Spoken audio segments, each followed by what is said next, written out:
আসসালামু আলাইকুম। তো আজকে আমি দেখাবো আপনাদের মাসল বিল্ডিং বলেন বা ওয়েট গেইন বলেন এমন কয়েকটা পুষ্টি সমৃদ্ধ খাবার যেগুলো খুবই কম বাজেটে কিনতে পারবেন এবং অল্প টাকায় আপনি 1 মাস বা 1 সপ্তাহের জন্য কিনতে পারবেন। আমি এখানে 1 সপ্তাহের জন্য কয়েকটা খাবার অ্যারেঞ্জ করছি, সেগুলো কি কি এবং কিভাবে ইউজ করবো দেখাচ্ছি।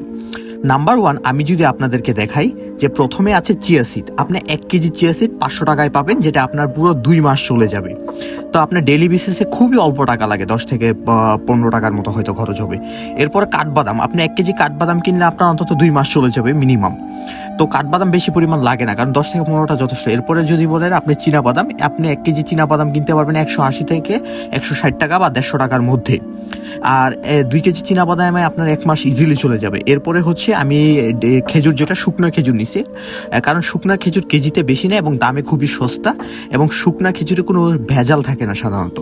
এরপর হচ্ছে পেঁপে, একটা পেঁপে আমার সাধারণত 3 দিন চাই, মানে হচ্ছে 1/2 কেজি পেঁপে এটা। তো 1 কেজি পেঁপে আমার 1 সপ্তাহ চলে যায়, পাকা পেঁপে আর কি। এরপরে পেয়ারা, ফলের মধ্যে মোটামুটি সবচেয়ে কম দামে বর্তমানে যেটা চলতেছে পেয়ারা, এবং সবচেয়ে হাই প্রোটিন হচ্ছে পেয়ারাতে, কারণ পেয়ারাতে প্রোটিন অন্যান্য ফলের তুলনায় খুবই বেশি, ফাইবার এবং অন্যান্য পুষ্টিগুণও খুবই ভালো, ভিটামিন সি এর কথা বললে তো বলাই চলে।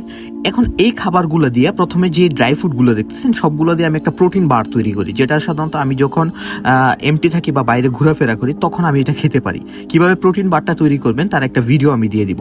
এরপরে পেঁপেটার কথা যদি বলি, খুবই পুষ্টি সমৃদ্ধ, যেটা আমার লিভার এবং আইবিএস প্রবলেমের জন্য। আপনারা জানেন যে আমার আইবিএস এন্ড লিভার প্রবলেম আছে, যেটাকে হচ্ছে রিকভার রাখার জন্য হচ্ছে পেঁপেটা, পাকা পেঁপেটা আমাকে খুব হেল্প করবে। এরপর পেয়ারার কথা তো না বললেই নয়।